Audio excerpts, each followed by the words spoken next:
Esta es la tercera sesión de nuestra serie sobre Romanos capítulos 9, 10 y 11.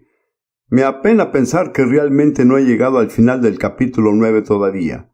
Y me quedo pensando, ¿qué sigue exactamente? Tengo que volver a la última parte del capítulo 9 porque lo analicé tan rápidamente que dudo que todos ustedes hayan recibido todo lo que contenía. Volviendo a Romanos 9, versículo 27, Pablo dice, también Isaías clama tocante a Israel. Si fuera el número de los hijos de Israel como la arena del mar, tan solo el remanente será salvo, porque el Señor ejecutará su sentencia sobre la tierra en justicia y con prontitud. Y como dijo Isaías, si el Señor de los ejércitos no nos hubiera dejado descendencia, una simiente, como Sodoma habríamos venido a ser y a Gomorra seríamos semejantes. Así que estas profecías de Isaías señalan claramente que es solo un remanente elegido de Israel el que al final cumplirá los propósitos de Dios. En el versículo 27 dice el remanente, no un remanente, como dicen algunas versiones antiguas, el remanente elegido y conocido. Como ve, este tema de la elección de Dios y de la presencia de Dios está en todos estos capítulos. A menos que podamos comprenderlo, en realidad no captaremos el mensaje. Y después, Pablo trata de explicar por qué Israel falló. Es importante para todos nosotros porque podría sucedernos a usted o a mí. Tiene que entender que en la perspectiva de Pablo hace 19 siglos, era todavía increíble que el pueblo judío rechazara a su Mesías. Nos hemos acostumbrado tanto a ese hecho 19 siglos después que ya no nos sorprende. Pero a Pablo le toca hacer una gran explicación y una gran cantidad de citas del Antiguo Testamento para convencer primero que todo a sí mismo y luego a sus lectores, que realmente así es como iba a suceder. Vemos casi 2000 años atrás cuando, en cierto sentido, los judíos habían sido desplazados de su posición. Estamos tan acostumbrados que no esperamos una explicación, pero tiene que volver a la época de Pablo y darse cuenta de que para él y para muchos otros como él, eso era un misterio, que él tuvo que acudir a las Escrituras para encontrar la respuesta. Y esta es su respuesta, que aunque Israel se multiplicaría y se volvería un pueblo muy numeroso, solo el remanente al final será salvo. Cuando llegamos al final del capítulo 11, dice que todo Israel será salvo. Pero tenemos que poner estos dos pasajes juntos, el de todo Israel con el del remanente escogido. Estos dos pasajes se explican mutuamente. Y luego él dice, ¿qué pues diremos? Que los gentiles que no iban tras la justicia han alcanzado la justicia, es decir, la justicia que es por fe, mas Israel que iba tras una ley de justicia no la alcanzó. ¿Por qué? Una pregunta importante para Pablo. ¿Por qué? Porque iban tras ella no por la fe, sino como por obras de la ley. Ellos intentaron ganarse la justicia de Dios. Pero la justicia de Dios, conforme Él la ofrece, solamente puede recibirse por la fe. Porque ellos trataron de ganársela, no la recibieron por la fe. Lo mismo es cierto de muchos cristianos que asisten a la iglesia. Todavía creen que deben ganarse la justicia de Dios. Y si usted piensa que tiene que ganársela, no la recibirá por la fe. ¿Lo ve? Porque se excluyen mutuamente. Si la obtiene por méritos, no la necesita por la fe. Si la recibe por la fe, es porque no pudo ganársela. Israel es la muestra de esto, pero se ha desarrollado igualmente en la iglesia. Creo que quizá la mayoría de cristianos profesantes creen que tienen que hacer algo para merecer la justicia de Dios. La verdad es que no puede adquirirse. Y así llega al versículo final, versículo 33, como está escrito. Y de nuevo es una cita de Isaías. He aquí, pongo en Sión piedra de tropiezo y roca de caída, y el que creyere en él no será avergonzado. Es una traducción mucho mejor que decepcionado. La piedra de tropiezo con la que cayó el pueblo judío fue el Mesías. En Isaías 8, versículo 14, eso también fue pronosticado. Isaías 8:14. Hablando del Señor, el Mesías. Entonces él será por santuario, pero a las dos casas de Israel por piedra para tropezar y por tropezadero para caer, y por lazo y por red al morador de Jerusalén. Así que Jesús es un santuario que se recibe por fe o una piedra sobre la cual tropieza y cae. Esto es cierto aún. Él siempre es así. O bien entra por la fe en el santuario o tropieza con la piedra de tropiezo. Y la verdadera esencia de la roca de caída o piedra de tropiezo es que usted no puede alcanzar la justicia de Dios mediante su propio esfuerzo. Y eso nunca conviene a los religiosos. Las personas religiosas nunca quieren oír eso porque de algún modo piensan que pueden hacer algo para merecerlo. Hay otros dos pasajes que podríamos mirar. Primera de Corintios, capítulo 1 y versículo 23. Primera de Corintios 1:23. Pablo habla acerca de su mensaje. Pero nosotros predicamos a Cristo el Mesías crucificado. Para los judíos ciertamente tropezadero y para los gentiles locura. Otra vez encontramos que el Mesías crucificado es la piedra de tropiezo. Y solo un versículo más en esa línea. Gálatas 5:11. Gálatas 5:11. Gálatas 5:11. Y yo, hermanos, si aún predico la circuncisión, ¿por qué padezco persecución? En otras palabras, si yo predico que usted tiene que hacer algo para ganarlo, entonces no sería perseguido. En tal caso, se ha quitado el tropiezo de la cruz. Tenga presente que la cruz es siempre una piedra de tropiezo, porque afrenta todo orgullo humano e hipocresía humana. Nos despoja de nuestros méritos propios y solo nos deja la confianza en la misericordia inmerecida de Dios.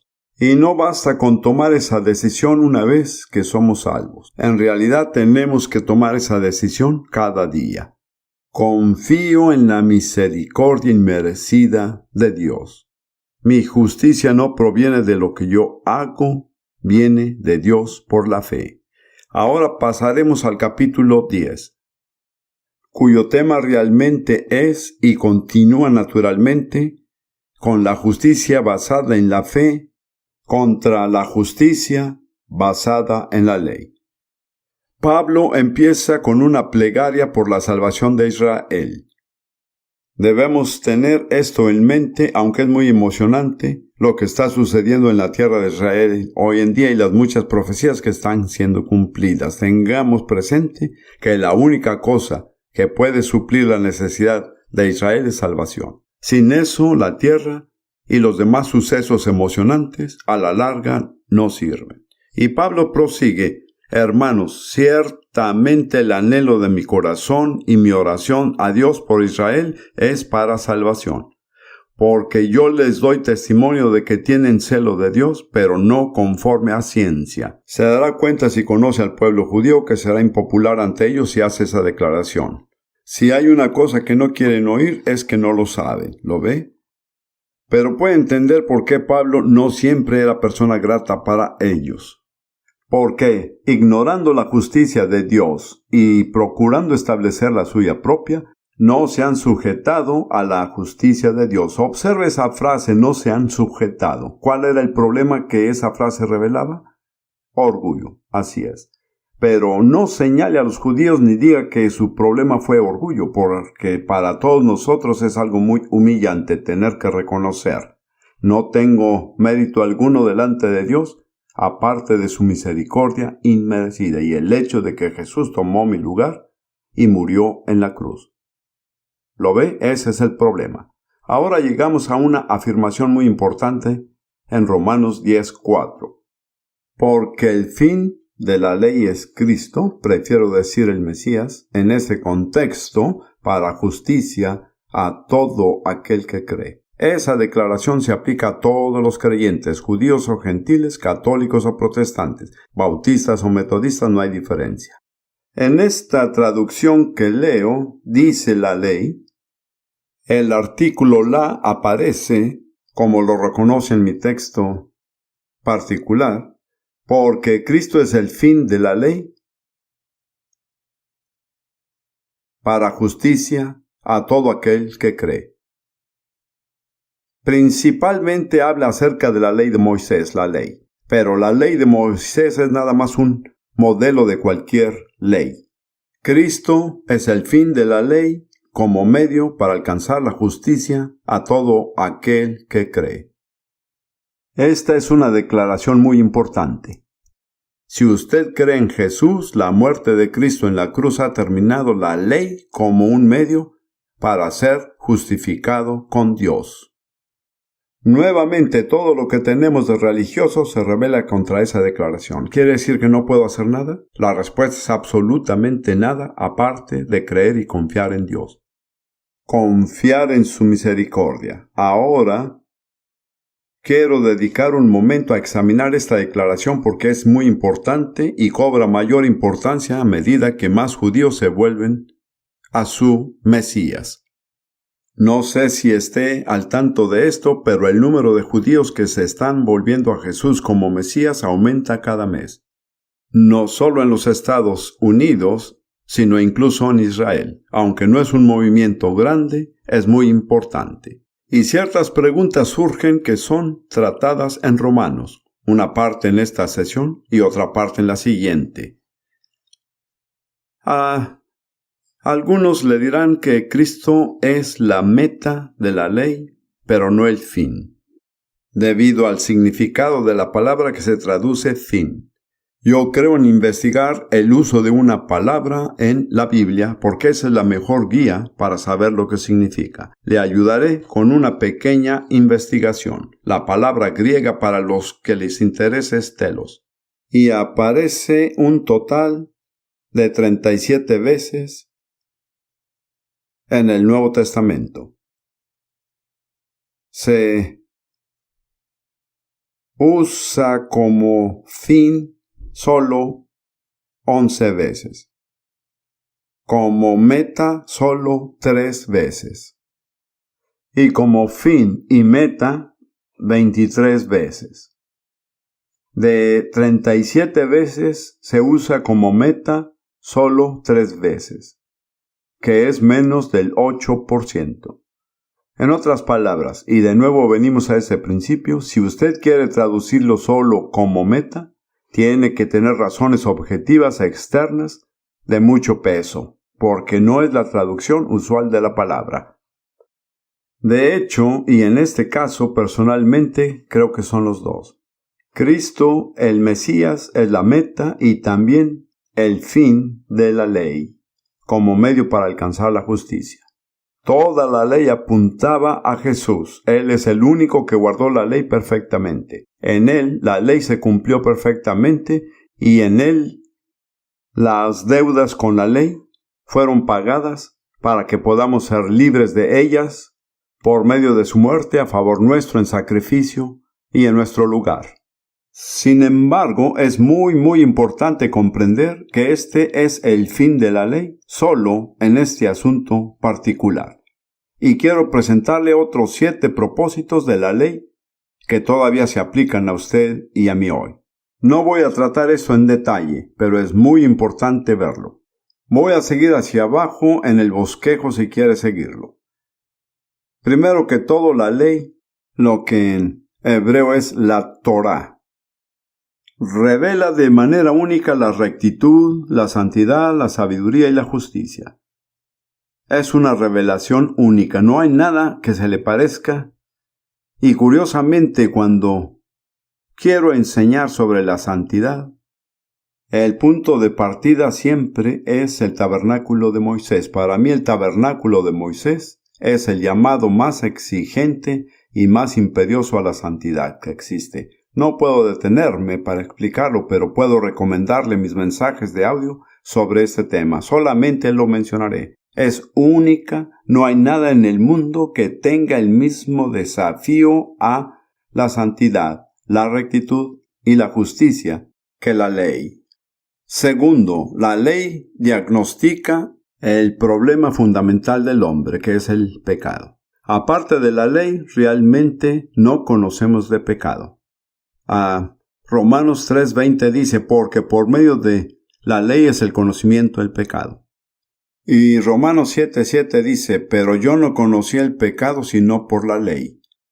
Cuando va al médico, lo primero que él hace no es sacar unas pastillas y dárselas. Él pone un termómetro en su boca y realiza toda clase de exámenes para descubrir cuál es su problema. Cuando descubre el problema, él trata de curarlo. Lo mismo es cierto del trato de Dios con la humanidad. La primera cosa que necesitamos saber es cuál es nuestro problema. La respuesta es el pecado. Pero lo único que diagnostica ese problema adecuadamente es la ley. Solo cuando somos confrontados con la ley descubrimos que nuestro problema es el pecado. Podría decir esto partiendo de los estudios de filosofía, porque toda clase de filósofos han tratado de analizar los problemas del hombre y encontrar la solución, pero sin la revelación de las Escrituras nunca llegan al diagnóstico del pecado. Las Escrituras son la única fuente de diagnóstico. Tercero, la ley revela la incapacidad del hombre de salvarse a sí mismo. Al final de Romanos capítulo 7, que se ocupa exclusivamente de la ley, Pablo dice, miserable de mí, ¿quién me librará? Se da cuenta de que no puede librarse él solo. Cuarto, la ley predijo y prefiguró el Mesías. No solo diagnosticó el problema, sino que nos mostró el remedio. El remedio no está en nosotros, está en otro. Está en Jesús, el Mesías, y en su muerte expiatoria en sacrificio. En Lucas 24, después de su resurrección, Jesús dijo a sus discípulos que todo lo que estaba escrito en la ley de Moisés, en los profetas y en los salmos, se había cumplido en él. Así que él es el cumplimiento de los tipos, las sombras y las predicciones de la ley de Moisés. Todos apuntaban a él. De hecho, yo me atrevería a decir que cada sacrificio en la ley revela algo acerca de Jesús, algún aspecto de Jesús. Quinto, la ley mantuvo al pueblo judío en custodia para el Mesías. Creo que mejor miramos esta cita. Está en Gálatas 3, versículo 23. Gálatas 3, 23. Pero antes que viniese la fe, estábamos, se refiere al pueblo judío, confinados bajo la ley, encerrados para aquella fe que iba a ser revelada.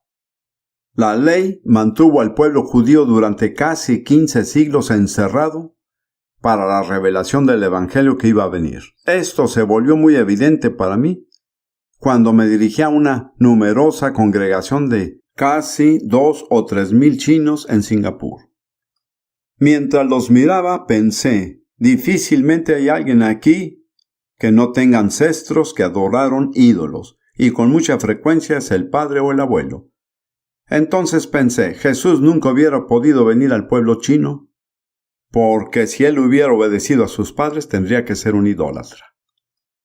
Ese es un pensamiento sobrecogedor, y pensé, a Dios le tomó mucho tiempo producir un pueblo al cual pudieras confiarle a su Hijo Jesús, para que él tuviera una relación correcta con sus padres, una relación correcta con las autoridades y una relación con otros. Nunca ha existido otro pueblo en la historia de la humanidad que sea esto cierto.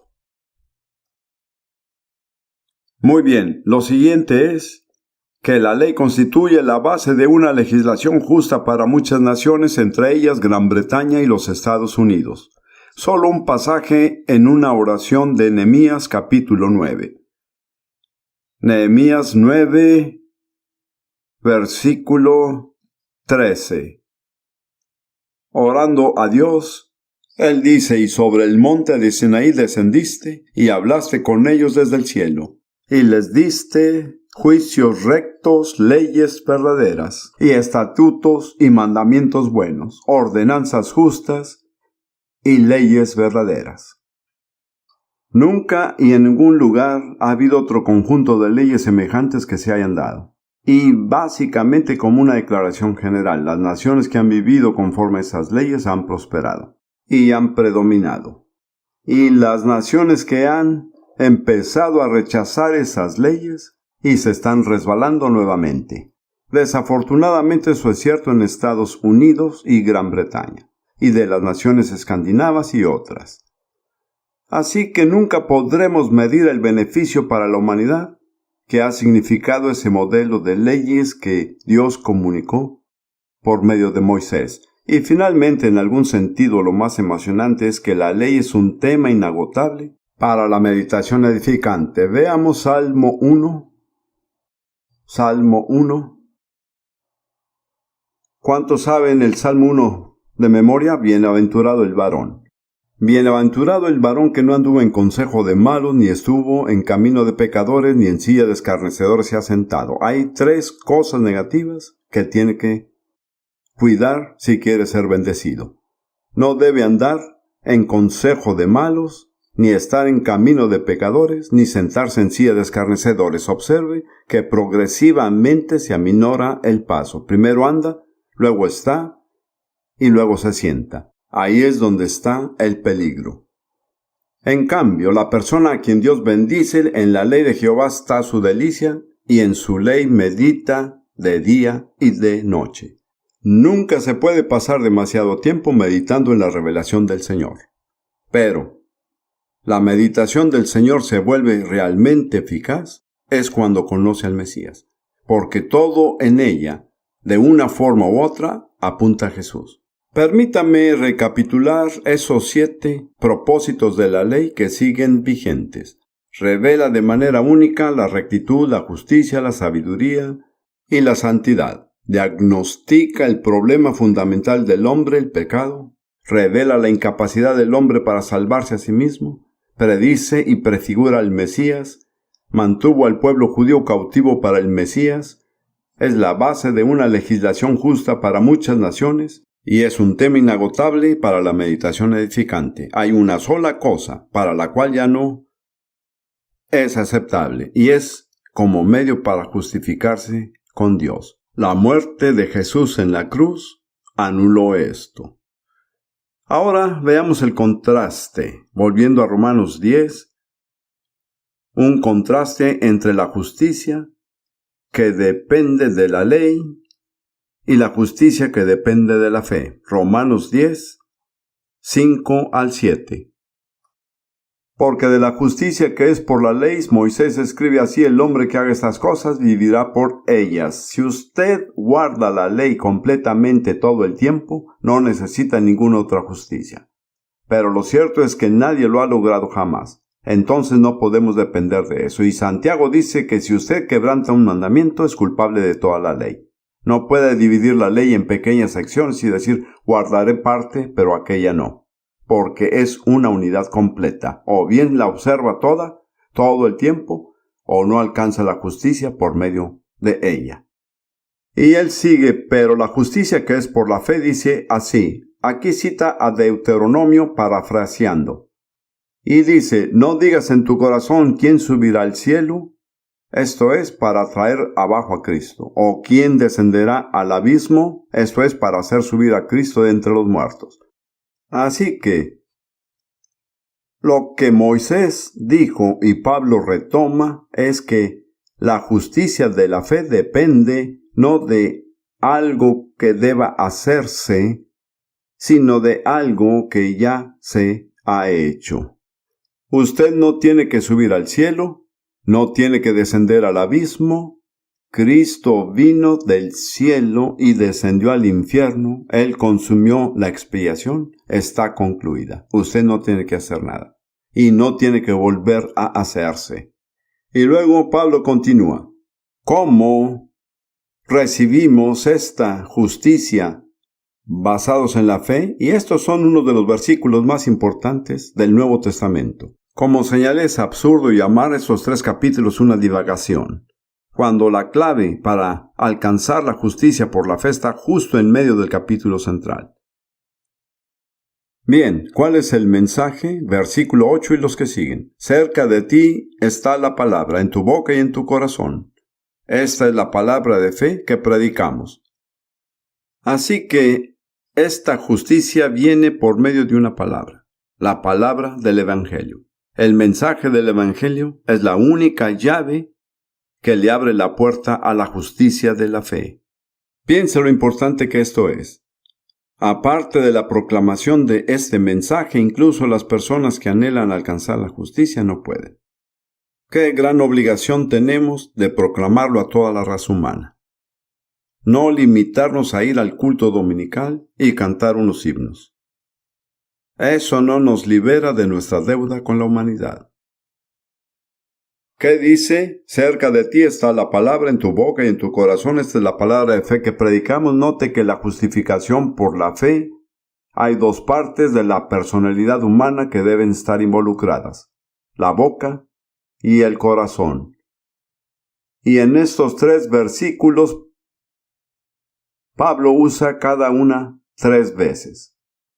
Las primeras veces dice la boca, luego el corazón, y la última vez es el corazón y luego la boca. Creo que esto es muy significativo. No es fácil saber lo que hay en nuestro corazón. De hecho, la única persona que conoce el corazón es el Señor. Entonces, si quiere algo en su corazón, ¿cómo lo pone ahí? Diciéndolo con su boca, repitiéndolo. Puede parecer como si nada sucediera, pero después de un tiempo sucede. Es muy interesante porque cuando decidimos aprender con el corazón, el hebreo dice aprender por la boca. ¿Cómo aprende algo de memoria? Repitiendo con su boca la misma frase una y otra vez hasta que se graba ¿dónde? En su corazón. Así no requiere más esfuerzo. Por eso es importante memorizar las escrituras, porque cuando las ha memorizado ya no hay que esforzarse. Rudy y yo hemos memorizado como 50 escrituras. Ya no es difícil para nosotros. Podría invitarla a venir aquí y podríamos hacerlo juntos, porque las hemos repetido tanto que están en nuestro corazón. Si usted cree en la Biblia, si recibe el mensaje, la forma de ponerla en su corazón es por medio de su boca. ¿Lo comprende? Esto es una clave muy importante. Permítame leer estas palabras. Versículo 9. Que si confesares con tu boca que Jesús es el Señor, y creyeres en tu corazón que Dios le levantó de los muertos, serás salvo. Esa es la declaración más clara y simple de cómo ser salvo. Usted confiesa con su boca que Jesús es Señor, cree en su corazón que Dios le levantó de los muertos. Observe, si no cree en la resurrección, no puede ser salvo. Dije eso en la sesión anterior. Y después, la tercera vez, Pablo cambia el orden, porque con el corazón se cree para justicia, pero con la boca se confiesa para salvación. Necesitamos conocer el significado de la palabra confesar. Es la palabra se deriva de una palabra latina que significa decir lo mismo que, y ese es el significado en el texto griego. Significa decir lo mismo que. Así que la confesión, para nosotros como cristianos que creemos en la Biblia, significa que decimos con nuestra boca lo mismo que Dios ha dicho en su palabra. Ahora bien, usted no es libre para añadir a la palabra y no debería quitar de ella nada. Usted no la cree de inmediato. Como Jesús mismo llevó nuestras enfermedades, sufrió nuestros dolores y por su llaga fuimos curados. Y dice, pero yo estoy enfermo. Bueno, eso es cierto, es perfectamente correcto, está enfermo, pero eso no es lo que la palabra dice. Así que tiene que tomar la decisión de si va a ponerse del lado de la palabra o de los síntomas. Y esa no es una decisión rápida ni fácil. Es algo que tiene que ejercitarse todo el tiempo, ¿lo ve? De hecho, mi querido hermano, aquí tiene un maravilloso testimonio de cómo él fue sanado. ¿Cómo se llama eso? Diabetes. A él le diagnosticaron, ahí está Terry, a él le diagnosticaron que tenía diabetes avanzada. Él debería de dar este testimonio, pero ahora que lo veo me acuerdo. Él dijo, doctor, yo no acepto eso. Por su llaga yo soy sanado. Y aquí está él, totalmente sanado de diabetes. Ese es un ejemplo asombroso. Ahora, esto no es un sistema. Usted no puede hacer que funcione. Tiene que venir del corazón. ¿Lo ve? Tiene que creer en el corazón. Una cosa es creer en la mente y otra es creer con el corazón. ¿Cómo lo pone en su corazón? Por medio de la boca. ¿Entiende lo que digo? Tiene que hacer dos cosas. Confesar con su boca que Jesús es el Señor y creer en su corazón que Dios lo levantó de los muertos. Ese es el requisito esencial de la salvación. Y si no está seguro si usted lo cree o no, pero es sincero y cree que la Biblia es la palabra de Dios, siga confesándolo con su boca. Aquí está mi esposa frente a nosotros. Hemos hecho esto durante 3 años y nos ha requerido muchas agallas, para usar una palabra más bien ordinaria. Pero hemos perseverado. ¿Lo ve? No hemos desistido. Y está funcionando. Está funcionando. No ha sido fácil. Nadie dijo que sería fácil. Pero así lo dispuso Dios. No podemos inventarnos otra forma. Y estoy hablando solo acerca de la sanidad de la enfermedad. Porque la palabra salvación es la palabra bíblica que abarca todo lo que se logró por medio de la muerte de Jesús en la cruz. Si yo empezara este tema no terminaría, así que tengo que reorientarme. Muy bien. Sigamos con Romanos 10. Pablo prosigue a señalar en los versículos 11 y siguientes. Este plan de salvación está disponible para todos, no solo para los judíos, sino que es para cualquiera. Pues la Escritura dice, todo aquel que en él creyere no será avergonzado. En Isaías 28:16, porque no hay diferencia entre judío y griego. Todos somos pecadores y Dios ha provisto el mismo remedio para todos nosotros. Pues el mismo que es Señor de todos es rico para que todos los que le invocan. Y luego en el versículo 13, porque todo aquel que invocare el nombre del Señor será salvo. Si alguien cree en su corazón, confiesa con su boca e invoca el nombre del Señor, y esto funciona para cualquier persona. Es maravilloso tener el privilegio de tratar con personas que no tienen trasfondo religioso cristiano. Usted solo les explica esto con sencillez y ellos lo hacen. Y funciona. Ellos no saben nada de iglesia, de himnos o de nada parecido, pero se aferran a este solo hecho, que hay que creer con el corazón y confesar con la boca e invocar el nombre del Señor y serán salvos. Millones y millones han sido salvos así. ¿No es maravilloso? Esto no es una teoría abstracta. Es algo que funciona. Como todo lo que Dios dice, funciona. He llegado a uno de mis versículos favoritos, que es Romanos 10:17. Voy a saltar el 16 porque luego volveré a él. Así que la fe es por el oír, y el oír por la palabra de Dios o la palabra de Cristo. Las dos son posibles. Si usted no tiene fe, puede obtenerla. Esta es una palabra de exhortación.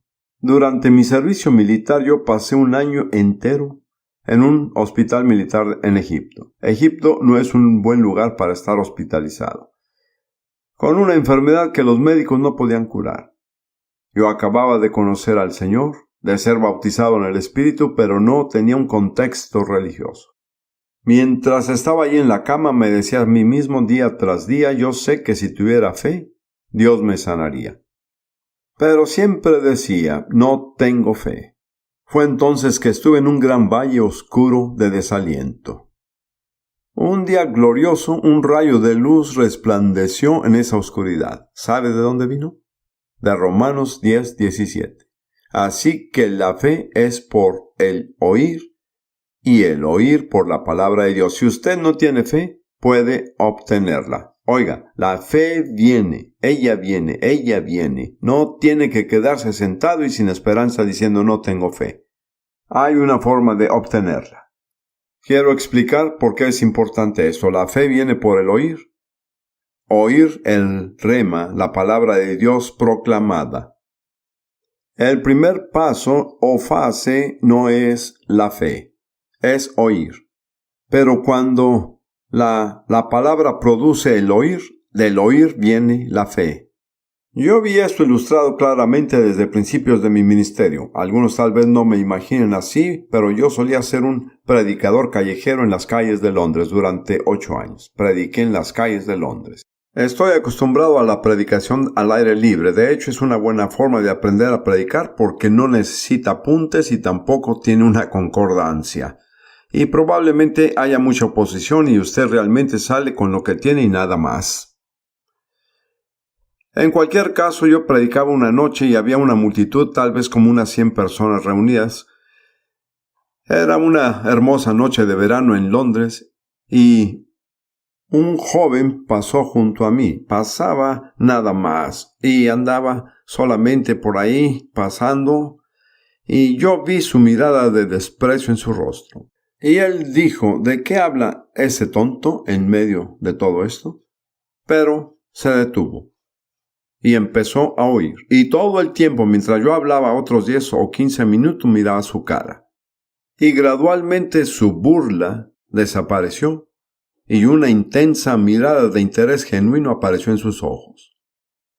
Cuando yo terminé hice algo que acostumbraba a hacer. Yo dije, si alguien aquí quiere ser salvo, voy a hacer una oración en voz alta en este lugar, frase por frase. Puede repetir la misma oración después de mí en su corazón y si es sincero, será salvo. Entonces hice una sencilla oración pidiendo salvación. Abrí mis ojos y miré a ese joven y su rostro había cambiado. Me dirigí hacia él y le dije, usted acaba de hacer esa oración, ¿no es así? Y él dijo, sí la hice. ¿Qué demostración fue para mí? Porque él había venido hacía 20 minutos como un completo incrédulo. Pero se detuvo y empezó a oírlo, ¿ve? Y del oír desarrolló fe y pudo ser salvo. Un problema con muchos cristianos es que no dedicamos tiempo a oír. Abrimos nuestra Biblia, leemos un capítulo, cerramos la Biblia y salimos a trabajar a la cocina o cualquier otra parte. Se necesita tiempo para que la fe se desarrolle. Necesita consagrar tiempo a su Biblia. No me corresponde decirle cómo sacar tiempo, pero la gente encuentra tiempo para las cosas que realmente son importantes. Si le parece lo bastante importante, encontrará tiempo para ello. Así es esto. Con esa fe puede cumplir los requisitos para la salvación, invocar el nombre del Señor y será salvo. Ahora, Pablo regresa a un punto que era muy problemático para él. Puede ver cómo él luchaba con esto. ¿Por qué mi pueblo judío no creía? Y vamos a ver eso por un momento. Volviendo a Romanos 10:16, devolviéndonos un versículo, mas no todos obedecieron al Evangelio. Deberíamos haber citado el versículo 15, porque él está citando este bello pasaje. Cuán hermosos son los pies de los que anuncian la paz, de los que anuncian buenas nuevas. Él dijo, esta es la imagen de las personas que llevan el mensaje del Evangelio. Y luego dice, mas no todos obedecieron al Evangelio, pues Isaías dice, Señor, ¿quién ha creído a nuestro anuncio? ¿Sabe de dónde se toma esta cita? Es el primer versículo de Isaías 53. Isaías 53 es la revelación profética más completa de la expiación de Jesucristo. Pero hay una advertencia, no todos van a creer. ¿Entiende? El problema no es que Dios no haya provisto la solución. El problema es que no la aceptamos con fe. Así que Pablo lucha con este asunto. ¿Por qué mis hermanos judíos no creyeron? Consulta las Escrituras y dice, Isaías nos lo advirtió. ¿Quién ha creído nuestro anuncio? No todos. Y luego continúa diciendo, vamos a leer el versículo 18, saltaremos el versículo 17 porque ya lo hemos visto. Pero yo digo, ¿acaso nunca han oído? Ciertamente que sí. No es porque no hayan oído. Y luego cita el Salmo 19 acerca del testimonio del sol, la luna y las estrellas, pero lo aplica al mensaje del Evangelio. Por toda la tierra ha salido la voz de ellos, y hasta los fines de la tierra sus palabras. Él dijo que ha sido proclamado. Cuando Jesús dijo a sus discípulos en Marcos 16:15, id por todo el mundo y predicar el Evangelio a toda criatura, a partir de ese momento fue proclamado. Jesús había lanzado la palabra a todo el mundo. Esto significa que aún tenemos que tomar la palabra, pero ya ha sido lanzada. Antes de que Jesús pronunciara esas palabras, nadie tenía la autoridad para ir y hacerlo. Pablo dice ahora la palabra ha sido lanzada. Y dice en el versículo 19, también digo, ¿no ha conocido esto Israel? Y entonces responde su propia pregunta, contrario a Moisés, la gran autoridad. Y nos advierte, citando a Deuteronomio capítulo 30. No, Deuteronomio 32. No voy a buscar Deuteronomio 32, solo voy a leer la cita aquí. Moisés dice a Israel, yo os provocaré a celos con un pueblo que no es pueblo. Con pueblo insensato os provocaré a ira. Ahora, una buena pregunta es, ¿cuál es ese pueblo? Usted y yo. Los gentiles, ¿lo ve? Somos un pueblo insensato comparados con Israel. Porque Israel había tenido 15 siglos de instrucción divina, habían sido apartados. Pero Dios va y lo ha hecho. Enojar a los judíos aceptando un pueblo al que ellos desprecian. Es decir, tenemos que afrontar ese hecho. Aún no hay en el lenguaje hebreo para muchas personas la palabra goy. Es un término despectivo. Goy es la palabra hebrea para nación gentil. Así que Dios tomó a los gentiles insensatos para provocar a los religiosos e inteligentes judíos, y Él les advirtió que iba a hacerlo. Y en Deuteronomio 32 Moisés dijo, ellos me provocaron a celos con lo que no es de Dios, con sus ídolos. Yo también los provocaré a celos con un pueblo que no es pueblo. Debe entender que hay dos palabras en hebreo. Una es Am, la otra es Goy. Am es pueblo, Goy es nación. Am es una nación que tiene una relación de pacto con Dios. Solo había un Am en el mundo hasta el Evangelio. Ese era Israel. Ahora, nosotros también somos un pueblo que tiene una relación de pacto con Dios. No los estadounidenses, no los británicos, pero la iglesia de Jesucristo. Nosotros somos un pueblo. Y eso fue designado por Dios para provocar a los judíos a celos. Algo que me parece trágico es que a lo largo de los siglos la iglesia ha hecho muy poco para provocar a celos a los judíos. Tengo un amigo, Larry Thompson, muchos lo conocen. Estaba con él ministrando hace una semana. Y en su libro él cuenta su historia. Él cuenta cómo trabajaba para un judío muy inteligente e influyente que era director de una organización en Washington. Y Larry, un nuevo creyente con entusiasmo, le testificaba a este hombre con sabiduría y tacto. Y el hombre no rechazó su testimonio, pero dijo, cuando encuentre algo en el cristianismo que sea mejor que lo que tengo como judío, lo aceptaré. Y esa es la actitud de muchos judíos. Honestamente, si usted fuera judío y mirara la iglesia desde afuera, como la presentan los medios y las vidas de algunas personas, ¿por qué desearía cambiar? Básicamente, el pueblo judío cuida mucho mejor de los suyos que la iglesia. Resulta que lo sé por la experiencia de mi esposa Ruth. No creo que sea apropiado que yo hable de esto, pero ella se convirtió al judaísmo, fue judía prácticamente durante 20 años. Y cuando su matrimonio terminó y su familia se desintegró, toda la sinagoga se unió para apoyarla. No la abandonaron. ¿Cuántas veces eso sucede en una congregación cristiana? Hay un verdadero desafío. Se supone que deberíamos provocar a celos a los judíos. Y como sabe, yo no soy judío, pero el pueblo judío cuando ve algo que funciona, ellos lo quieren. Ellos dicen, muéstrame si funciona, lo compraré. Bueno, esto no lo pueden comprar, pero lo buscarán. Muy bien. Todavía estamos en este tema de cómo es posible que Israel no haya creído. Y Pablo siempre busca la respuesta en la Biblia. Él no va a otra parte, a los profetas. Y él cita en el versículo 20 algo que se encuentra en Isaías capítulo 65. El Señor dice, fui hallado de los que no me buscaban. Me manifesté a los que no preguntaban por mí. ¿Quiénes fueron estos que no buscaban? ¿Que no preguntaban? Los gentiles, así es. Pero acerca de Israel dice, todo el día extendí mis manos a un pueblo rebelde y contradictor.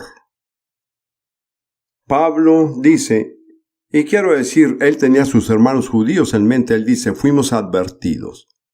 No podíamos decir que esto nunca sucedería porque nuestros propios profetas nos lo dijeron. Nuestro propio Moisés dijo que Dios iba a provocarnos a celos con un pueblo que realmente no es pueblo.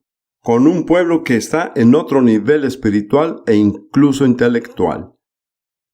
Y luego, por medio de Isaías, el Señor dijo, les he extendido mis manos todo el día y ustedes no me han obedecido. Pero fui hallado por un pueblo que ni siquiera me buscaba.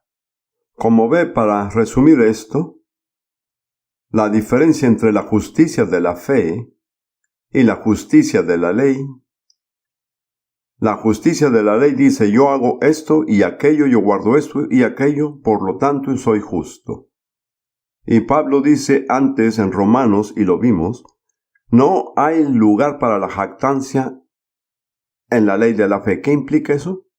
Que si es justo por guardar una ley, tiene algo de qué jactarse.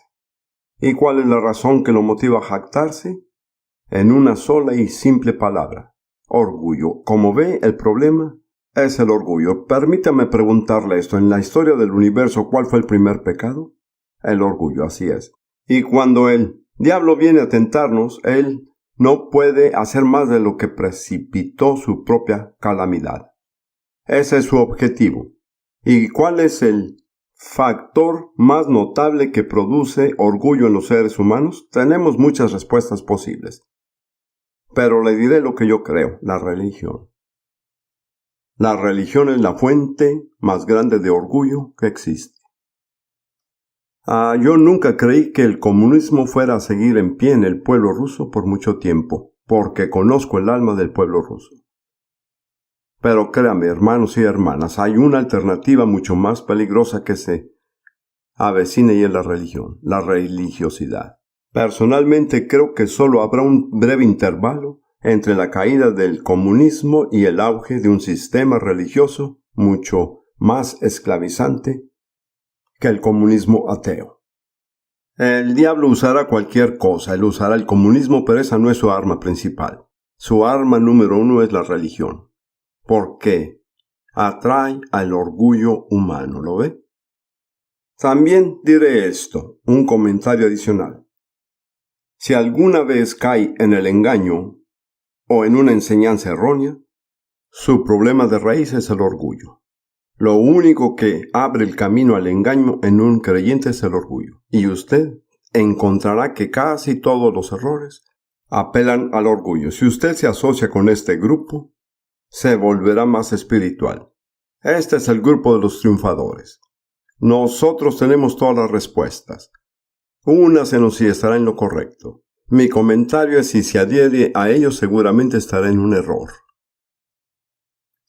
Este es el motivo detrás de casi todas las sectas. Nosotros somos los elegidos, somos mejores que otros, tenemos más conocimiento, tenemos una revelación superior, pero esto mismo se infiltra en la iglesia. Tengo esta doctrina, por lo tanto soy más justo que las personas que no tienen esta doctrina. La única solución es la humildad. Tenemos que humillarnos. La humildad y la fe van de la mano. El orgullo y la incredulidad van de la mano. Como ve, el método de salvación de Dios mediante la fe socava todo orgullo humano. No nos dejan nada de qué jactarnos, excepto, como Pablo dijo, la cruz. Pasemos a Romanos capítulo 11, que no podremos estudiar sino en parte.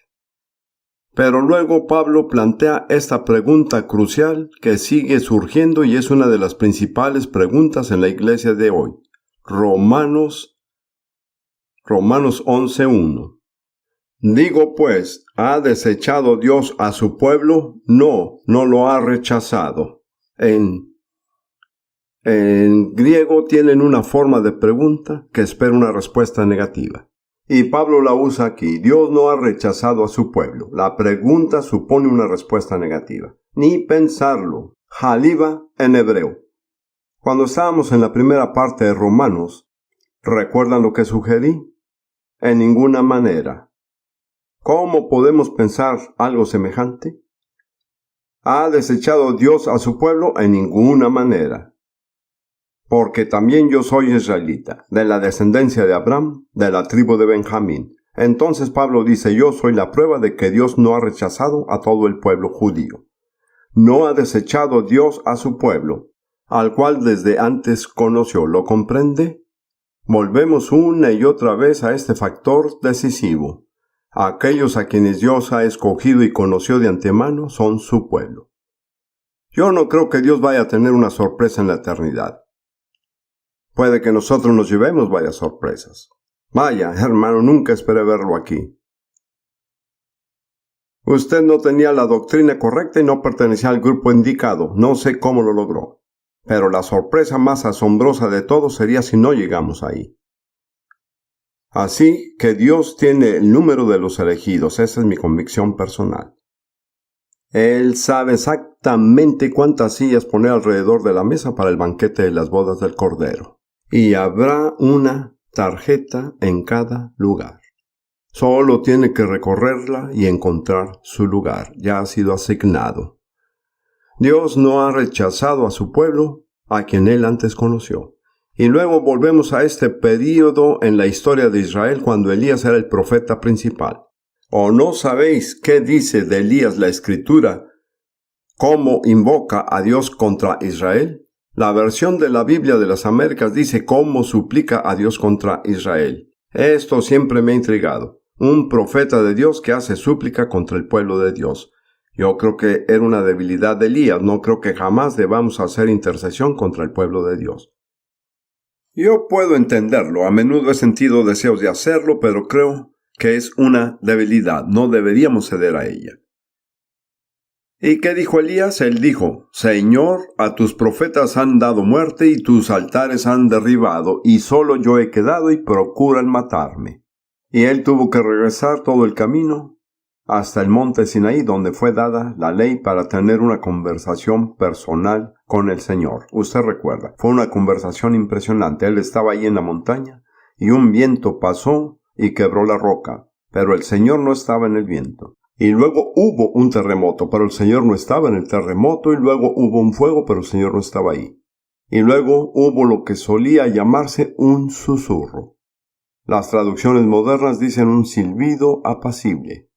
Y eso fue más impresionante, y hubo más autoridad que el viento, el terremoto y el fuego. Solo era la voz de Dios. Como ve, cuando oye la voz de Dios, él no tiene que gritar. Él puede gritar, pero cuando oye la voz de Dios, en cierto modo, la experiencia más preciosa es esa voz suave, revestida de autoridad, que le dice cómo son las cosas. Y así, el Señor corrigió a Elías y le dijo que estaba equivocado. ¿Cuál fue la respuesta divina para él?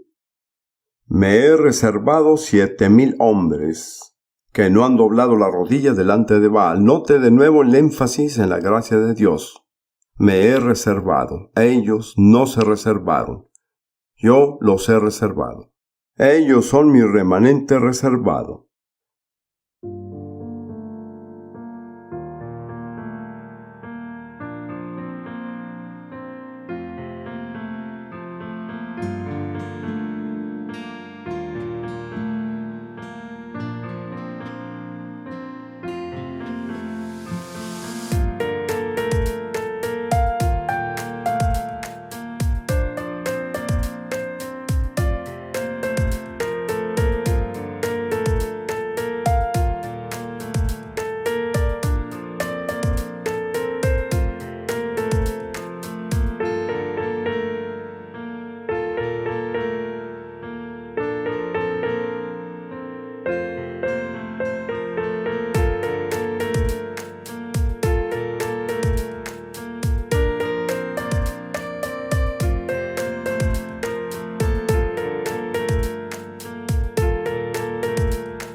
Y entonces Pablo dice, así también aún en este tiempo ha quedado un remanente escogido por gracia. Esa es la traducción aquí, pero la traducción literal es conforme a la elección de la gracia.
De modo que volvemos a este tema, es la gracia, la elección soberana de Dios, y la elección de Dios es lo que determina quiénes han de ser su pueblo. Dios tiene un remanente tanto en Israel como en la iglesia. ¿Puede aceptar eso? Se aplican los mismos principios y es por eso que es tan importante que estudiemos los hechos acerca de Israel, porque se aplican en principio a nosotros. Así que con la ayuda de Dios en la siguiente